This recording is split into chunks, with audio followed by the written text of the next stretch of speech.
Unang modelo ng Barako. Bro, chok ka.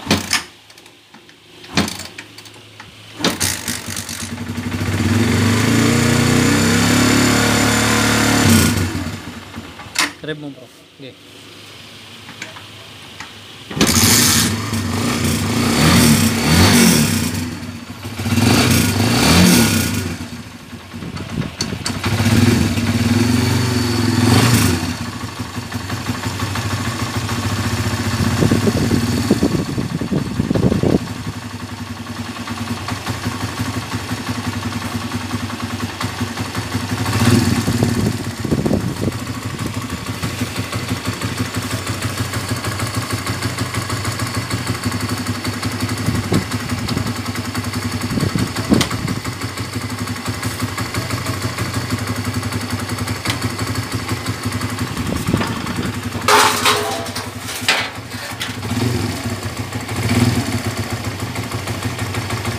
Pag tinatakbo nyo lang hanggang napapalampas sa ating kaya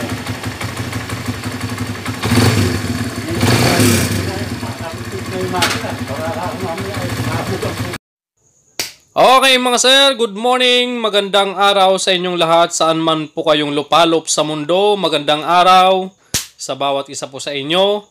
Ayan, ito pong Barako Uno, yung sinaunang Barako ito mga bro. Ayan, dinala po sa atin ni Uncle from Baliwag, Bulacan. Ayan, from Baliwag, Bulacan mga kabro. At makalampag ito mga kabro yung makina niya, lalo na kapag umaarangkada po si Uncle. Okay, maingay. Kaya ngayon, dinala po dito, in-schedule po nila ng itong araw na to para may pa-overhaul po nila itong kanyang motor. Yan, Barako 1, ang issue nito, makalampag ang andar. Yan, napakinggan nyo naman yung andar niya. Tapos lalong-lalo na kapag umaarangkada daw po si Uncle is lalong mas maingay, may kumakalampag sa loob. Okay, so ngayon, isinikay lang nila ito sa kulong-kulong mga bro para madala dito. From Baliwag, Bulacan, yan, kinuha nila itong motor para mahatid nila dito. Okay, so ang gagawin natin dito, i-overhaul natin itong kanyang makina. At ang issue, suspect natin dito ay yung kanyang sigunyal bearing. Dalawa. Okay, dalawang sigunyal bearing mga bro. Tapos isa pa doon sa kanyang clutch housing. Yung kanyang gear. Baka makalampag to mga bro. Kaya i-overhaul natin to para makondisyon mga bro. Yan.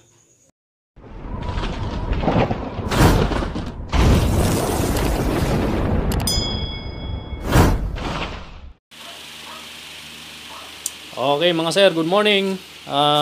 Good morning po kay Uncle from Baliwag, Bulacan. Uncle, ano pong pangalan nyo? Tasio Santos.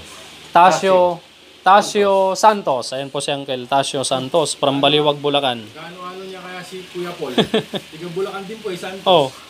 Marami Santos kasi sa Bulacan. Ito po, yung mga sinaunang Barako to, mga kabro, Barako. Mga sinauna.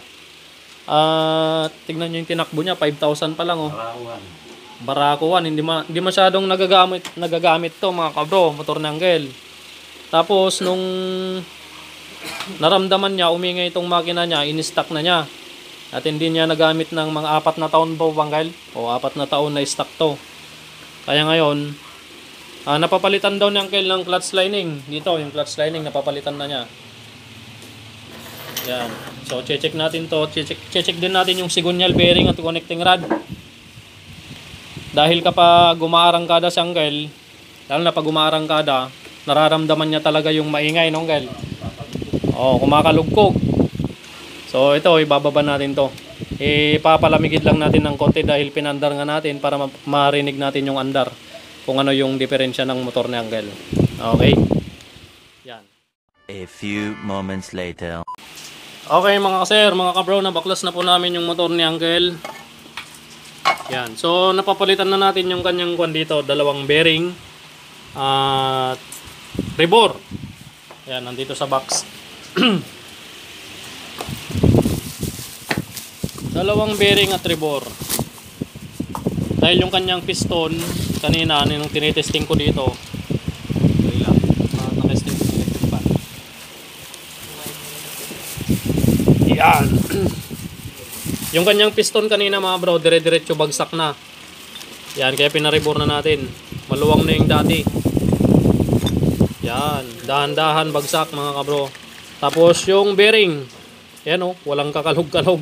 Kanina nakalakas ng kalog Uncle. Ngayon wala na oh. Hindi mo na mauuga. Kanina napakalakas. Tapos ito, yung isa pang bearing. Para dito sa kabila mga kabro. Brad, pabanlaw na lang ng konti ito ulit. Yan. Ito yung piston ring. Bagong rebore, 0.25 mga kabro. Yan. Siyempre, overhauling gasket. Tapos, clutch lining. Tapos, langis. 10W40 synthetic zinc oil. Dalawa, 1.5 daw yung nilalagay niyang kalyan. Tapos, dito sa clutch damper, sa may clutch housing, maririnig nyo dito, may kumakalog. Yan, narinig nyo ba? Oh, kumakalampag yung mga spring. Tapos ito may play na rin tong kanyang gear. Yan. Kung bakit may play yan, dahil dito sa spring na to. Yan. Ito. Kumakalog-kalog mga kabro. Yan. Kaya ngayon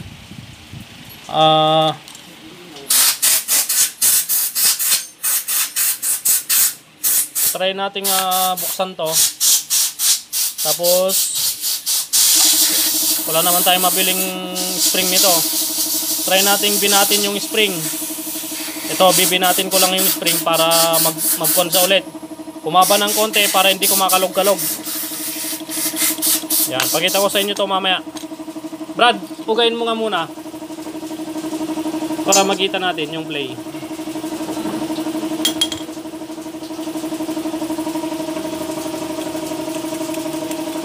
Yan o. Yung spring. Yan. Isa pa yung kwan dyan mga kabro, isa pa yung maingay. Isa pa yung isa na nagbibigay ng ingay. Yan. Okay.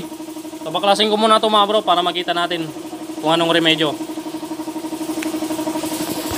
Tapos, assemble na lang natin mamaya. Shoutout ulit kay Uncle. Maraming salamat sa Jollibee. Ayan. Okay, para hindi tayo gabihin. Okay mga kabro, natanggal ko na yung tatlong rebate nito at nabaklas ko na mga bro. So ngayon ipapakita ko yung problema dito kung bakit maingay na parang may bariyang kumakalingking kapag kinakalog yung ating clutch housing. Okay, pagkabaklas nyo ng tatlong rebate, pag tinanggal nyo yung cover ng mga spring, yan, may makikita kayo ditong malaking washer. Yan, malaking washer sa loob. Tapos yung isa. At ito na mga bro, yung spring. Yan, may 6 na spring dito. Yan. Itong isang ito, medyo mahigpit pa, hindi pa siya kumakalog. Itong mas makapal, ito yung malakas ang kalog mga bro. Yan, tignan nyo. Napakalakas na ng kalog. Nakakuha na siya mga bro, na-decompress na siya. Tapos may tama na rin siya dito dahil sa kakalog niya, tinamaan na niya yung sidings nito. Okay? So, itong spring na to, makikita nyo, malakas yung uga. Bali, makikita nyo dito sa 6 na spring, yan, papakita ko sa inyo. May mas payat. Ito, mas payat to mga bro, yung bakal niya. Itong isa, mas mataba.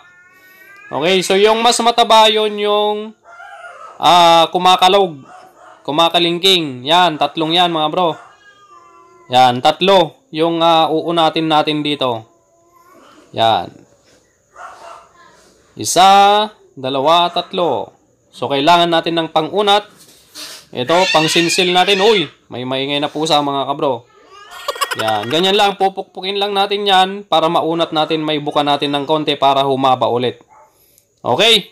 So, ngayon, ganun na lang gagawin natin para umigpit yan. Papakita ko na lang sa inyo mamaya mga kabro. One eternity later. Okay mga kabro. So, naikon ko na yung spring ng clutch housing. Ayan. Tatry na natin kakalugin kung may kumakalog pa bang mga spring. Ayun, wala na mga kabro. Okay. So, ngayon, Tatry naman natin igalaw-galawin tong gear niya kung may kalog pa ba. Okay, so ito na mga bro. So kakalugin natin kung mayroon pang play to. Wala na. Napakaigpit na mga kabro, ang ganda na. Wala na rin, hindi na parang alkansa yung spring na kumakalog, wala na. Ay, tumama. Okay, so yung mga spring kanina mga bro, yan, bininat lang natin, ginamitan natin ng pangsinsil na malapad na screw. So binuka lang natin ng konti para yung spring humaba ng konti para hindi kumakalog-kalog dito sa kanyang bahay. At isa pa sa kanyang rebate mga kabro, yan. So wala tayong mahanap na rebate na kasing taba nung rebate ng barako. Yan, kahit saan dito sa shop sa Paniki wala akong mahanap, kaya ang ginawa ko na lang dito, diskarte na lang. Kung makikita nyo yung tornilyo nito, yan. Itong tornilyo na to, kagaya siya nung tornilyo ng oil pump ng mga TMX 155, Rusi, TMX 125, yan. Yung flat ang ulo na Phillips screw. Yan, ito yung ginamit natin. Dito natin pinadaan yung ulo. Tapos yung thread niya dito, ang ginamit natin dito, nilagyan natin ng nut. Yan. Yung manipis lang na nut mga bro, kung alam nyo yung Allen bolt na tornilyo, yung nut niya, yun ang ginamit natin, yung manipis. Tapos yung tornilyo na to, hinabaan natin ng konti. Tapos nung hinigpitan na natin to, pinalagpasan natin ng kaunti. Yan, pinutulan pa natin yung tornilyo na yan. Tapos nung bago natin ilagay yung nut, nilagyan ko pa ng thread locker. Yan. Thread locker. Yan, nilagyan ko pa ng thread locker yan para hindi basta-basta kumalas. Tapos yung dulo niyan, nung pinasobrang ko, yan, pinitpit ko pa para mag-lock at hindi lumuwag itong nut. Yan, kagaya niyan. Pitpit na pitpit. Okay? At titignan nyo naman dito, papakita ko lang sa inyo. Itong nakaumbok na to, yan. Tapos dito sa nut, halos magkasing pantay lang sila. Yan o.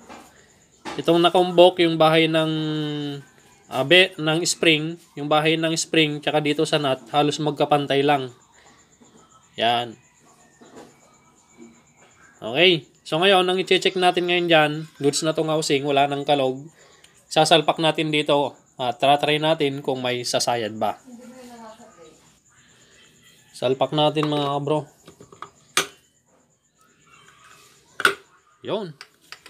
Ngayon papaikot natin kung may maririnig tayong sumasayad, palpak. Pero kung wala, goods na goods.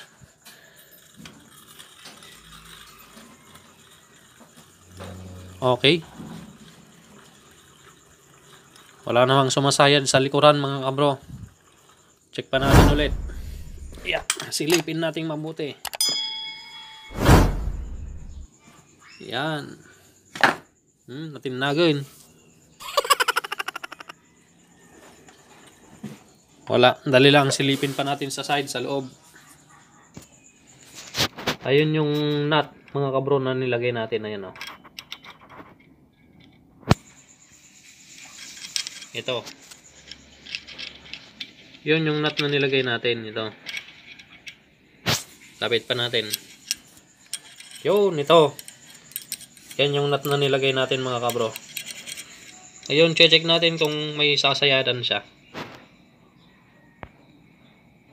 Yan. Wala naman mga kabro. Yeah. Okay. Ayun o. Makikita nyo naman yung nut na kinabit natin. Yan. Wala naman siyang sinasayaran. Yan o.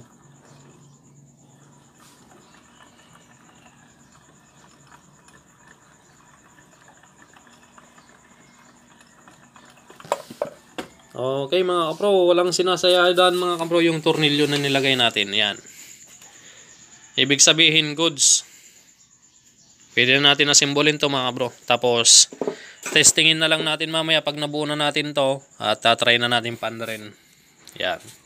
Naikabit na natin yung sigunyal, tapos bagong bearing, at wala na. Tapos dito clutch housing, i-repair natin yung spring, inunat natin ng kaunti, tapos yung rebore, tapos valve seal.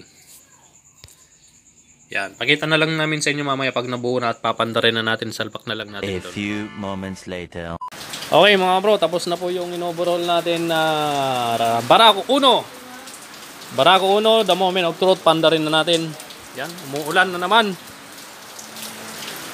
Start na muna natin mga kabro. Yun oh. One click.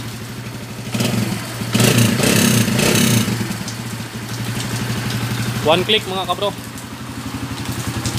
Yan. From Baliwag, Bataan. Ay, Baliwag, Bulacan mga kabro. Yan, napaka-smooth na mga kabro. Ha? Smooth. Ha?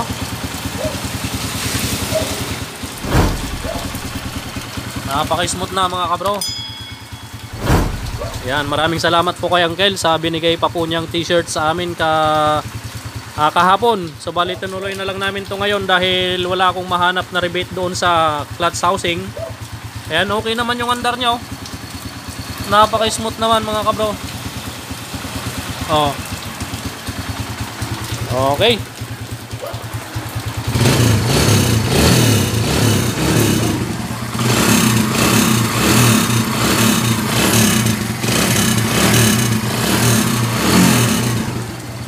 Oh.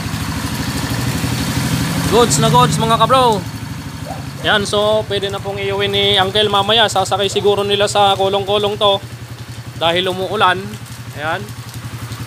So hanggang dito na lang mga kabro yung video natin. Maraming salamat sa inyong panonood. Yan, Kawasaki Barako Uno Tough Power. Yan. Maraming salamat. Pagpalain kayo ng Panginoon mga kabro. Hanggang sa susunod na vlog natin.